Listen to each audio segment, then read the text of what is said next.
Hello everyone, today we have a 2020 matchup between New Jersey Senator Cory Booker and President Donald Trump. So right now I have the states that were competitive in 2016, and I think the states that were competitive in 2016 will also be competitive in 2020 in a matchup between Booker and Trump. However, we're going to go through some states. New Mexico and Minnesota. I think the margin that Cory Booker had plus 8 points and the approval ratings in Minnesota and New Mexico will probably give the state to Cory Booker. And we'll give names here for them. So if we go to Georgia, Arizona, North Carolina, Florida, and Texas. Well, Texas definitely go to Donald Trump. There's not a lot of African American voters enough yet now for Cory Booker to overtake the 9-point margin Trump had, and the approval rating for Trump in Texas is still in the positive.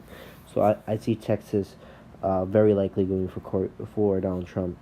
If we go into the other states, I believe Georgia and Arizona, I think we'll go for Donald Trump. I think they'll be competitive, but I don't think really Cory Booker is really going to have enough of a margin among white working class voters in order to win these states. He'll probably get minority voters out. So Georgia will probably be very close. Arizona will probably be very tight. But with the approval ratings in the positive, above water in these states, I see Trump narrowly edging out in those states. Same reasoning in I see in North Carolina. This African American turnout could give Cory Booker the state. It's a real toss up, but I'm gonna give it to Donald Trump because Donald Trump actually increased his margin from 2012 into 2016. He's also positive in his approval rating in the state. So I don't think Cory Booker is going to get enough white voters get back the progressive base, which kind of left Hillary Clinton in 2016 to vote for him. So I think he'll lose North Carolina. If we go back to some Cory Booker states, I see Maine voting for Cory Booker, the whole state. I just don't think Trump has gained enough popularity from 2016 to win that state. Probably the same thing in New Hampshire. Northeast state, I think Cory Booker can appeal to Northeast voters. Plus, the approval rating in New Hampshire for Donald Trump is extremely low. He's underwater by 15 points. So I see New Hampshire voting for Cory Booker, as well as Virginia, because this is with the growing North Virginia suburbs. We had Ralph Northam winning by a huge margin here in Virginia in the last election. I see Cory Booker winning the state, as well as the state of Colorado. I think he can get out minority voters. This is a Clinton state from 2016. Booker can get enough minority voters out to hold the margin that Hillary Clinton had in 2016. If we go into these next states, see Iowa and Ohio voting for Donald Trump. Cory Booker, he voted against the first. He's gotten a lot of progressives like to attack him because he's gotten donations from the pharmaceutical industry, and he's one of the bills he voted against was a prescription drugs bill that a lot of progressives were supporting that he voted against. So he has a lot. Similar to Kamala Harris,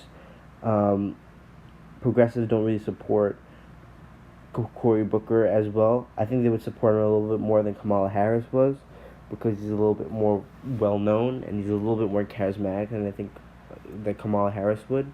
So I think he would do a little bit better than Kamala Harris in getting more progressive voters, but significantly not as much. If we go to Florida, I think that also will for Donald Trump. If we look at the Florida tends to vote for the incumbent in a close election, and Florida, more conservative Hispanic voters. I don't think Cory Booker will really be able to get enough of a black vote out in Florida in order to carry the state, and the approval rating for Trump is pretty good in Florida, so I see him carrying the state. If we go to Nevada, I think this is going to be extremely close. I'm going to give it to Cory Booker. I think he's going to maintain his margin. I think he can play good to identity politics, so he can get more Hispanic voters in Nevada to come out. He won't be able to do enough to win states like Arizona and Georgia, like I mentioned before. But I think Nevada, since Hillary Clinton won in 2016, I think Cory Booker would win it in 2020. Nebraska's second congressional district, I really don't see it going for Cory Booker. Likely go for Donald Trump. It's voted for the Republicans in most elections. And I don't really think Cory Booker has the appeal to that region in Nebraska. So now if we go to the Rust Belt. So this is going to be extremely close in Wisconsin, Michigan, and Pennsylvania. So I think it's going to be really competitive because I don't think Cory Booker has really gotten former Bernie supporters and progressives to really trust him and back him. And I don't really think the white working class in here is going to really trust Cory Booker, who's a kind of a standard politician, to fix up really the problems in the area. However, I think Cory Booker is going to get enough minority turnout and excite them a little bit more that he's going to win a state like Michigan. The state of Wisconsin is going to be really tight. The state of Pennsylvania, Trump has the best approval rating in Pennsylvania across the rest of the Rust Belt. It's still under by 5 points, his approval rating. But the reason I think Cory Booker is going to carry Pennsylvania is because he's from New Jersey. So that's near the Philadelphia area, Philadelphia suburb. So I think he's going to be able to increase his margin in inner Philadelphia enough that he'll offset Trump's historic margins in the rural areas of the state. Just a reminder, Trump won this state by about a point, very small margin. I think Booker will probably get some former third-party supporters in 2016 to get him, and increasing the turnout in Philadelphia, I think will offset an increased margin in the rural area. So I think mainly because since he's from New Jersey, bordering Philadelphia, he could really make a play in the Philadelphia region. Wisconsin would be a big toss-up. I could see Wisconsin going either way, but I'm going to have to say it goes for Donald Trump. The reason why I see Wisconsin going for Donald Trump is because there's less black voters in Wisconsin than in Michigan and Pennsylvania, and since there's voter ID laws, there was a big sharp drop in the voter turnout for African Americans in Wisconsin, almost 20% from 2012 to 2016. I don't think Cory Booker is going to excite as much African American voters as Barack Obama would, because Barack Obama had a little bit more of a message for change, and also he had a little bit more because he was the first African American. I think African Americans have turned out for Obama have turned out more for Obama than they would for Cory Booker, who would have been the second. So I think Wisconsin, especially because I don't think Cory Booker can appeal to the white working class voters who may have previously supported Bernie Sanders, the progressives. I don't think they'll return to the fold of the Democratic Party for Cory Booker. They'll most likely either stay out of voting or vote for Donald Trump, like some of them did in 2016. So I think Trump will narrowly carry the election, 270 electoral votes, the exact number he needs to win.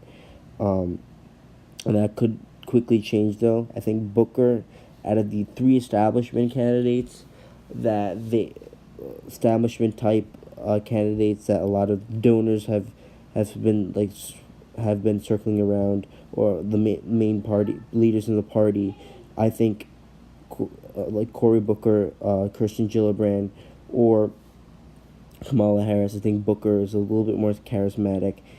He'll do a little bit better job than the rest of the candidates. So I think he possibly could win, but I think right now the Trump's approval rating is a little decent, has a chance of rising. I think Trump will narrowly edge this one out. All right, thank you, and continue to subscribe if you want to see more of my